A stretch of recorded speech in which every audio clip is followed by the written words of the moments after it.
مرزا ہادی رسوا کا ناول امراؤ جان ادا، جو اردو کا پہلا مکمل ناول کہلاتا ہے۔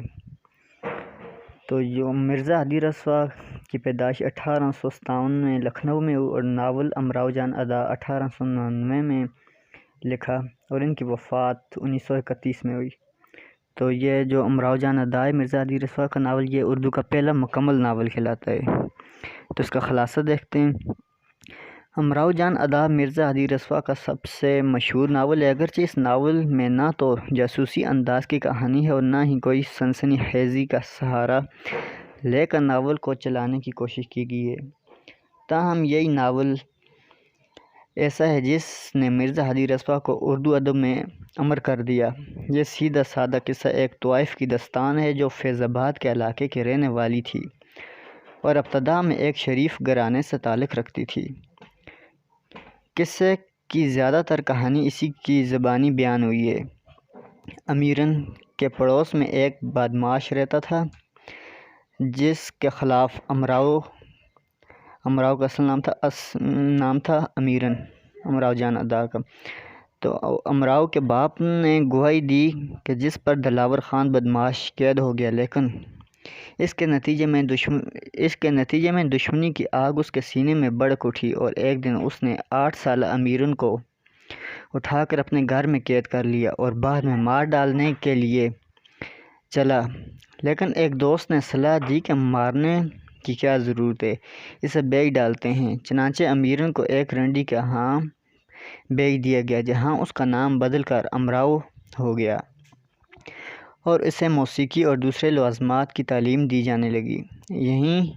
یہی امیرن کا ایک ڈومنی کے لڑکے گوہر مرزا سے عشق چل گیا اور گوہر مرزا کے ہاتھوں وہ گور عصمت سے محروم ہو گئی۔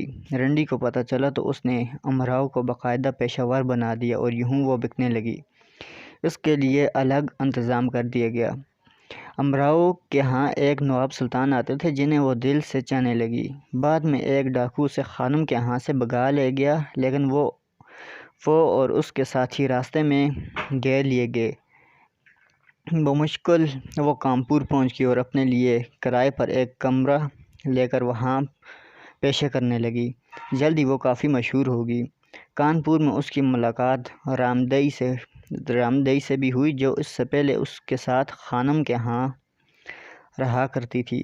خانم کے واقفین نے اسے کانپور میں پایا تو منا کر لکھنؤ واپس لے گئی۔ غدر کے دنوں میں امراؤ لکھنؤ کے نوابوں کے ہاں تھی۔ اس زمانے میں انگریزوں نے اودھ کے باغیوں کو تتر بتر کیا تو امراؤ جان بچا کر فیض آباد پہنچ گئی، جہاں اس کی آمدن بڑھنے لگی۔ ایک دن اسے مجرے کے لیے ایک ایسے محلے میں لے جایا گیا جہاں اگا ہوا املی کا پیڑ دیکھ کر امراؤ کو اپنا بچپن یاد آ گیا۔ اسے خیال آیا کہ اسی دیوار کے پار اس کی ماں رہ رہی ہے۔ اس کا دل چاہ رہا تھا کہ ابھی جا کر ماں کے گلے لگ جائے، لیکن پھر سوچا کہ میں اب ایک بدنام عورت ہوں۔ اسی شش و پنج میں تھی کہ عورتیں اسے بلا کر ایک گھر میں لے گئیں، جہاں اس کے کان پر بچپن کے نشان کی مدد سے اسے پہچان لیا گیا۔ امراؤ اپنی ماں کے گلے لگ کر خوب روئی۔ دوسرے دن اس کا بھائی اسے قتل کرنے چلا آیا، لیکن امراؤ کی جان بچ گئی۔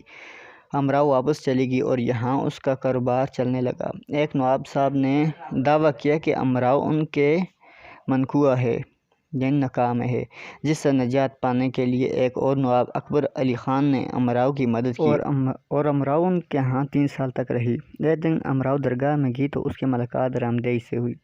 رامدئی جن کے ہاں رہ رہی تھی وہ وہی نواب سلطان تھے جن سے اوائل عمر میں امراؤ نے عشق کیا تھا۔ امراؤ کو یہ دیکھ کر بہت دکھ ہوا، لیکن خدا کی رضا کے سامنے کس کی چلتی ہے۔ ایک دن امراؤ بخشی کے تالاب پر سیر کو گئی تھی کہ سڑک کے کنارے ایک آدمی کو گھاس کھودتے دیکھا۔ اس نے پہچان لیا کہ یہ وہی دلاور ہے جس نے اسے اغوا کیا تھا۔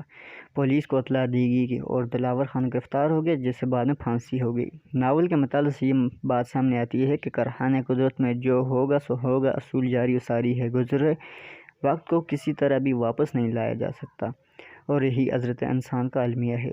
امراؤ کسی بھی صورت میں وہ دوبارہ امیر نہیں بن سکتی تھی، دلاور خان مار ہی کیوں نہ جائے۔ اس طرح جہاں امراؤ اپنے وطن فیض آباد میں جا کر مجرا کرتی ہے اور پہچان لی جاتی ہے، وہاں بھی یہی سوچ سامنے آتی ہے کہ امیرن سے امراؤ بننے کے عمل میں زمانہ بہت بدل چکا تھا، چاہے محبت کرنے والی ماں ابھی بھی موجود تھی، لیکن اب کچھ نہیں کیا جا سکتا تھا۔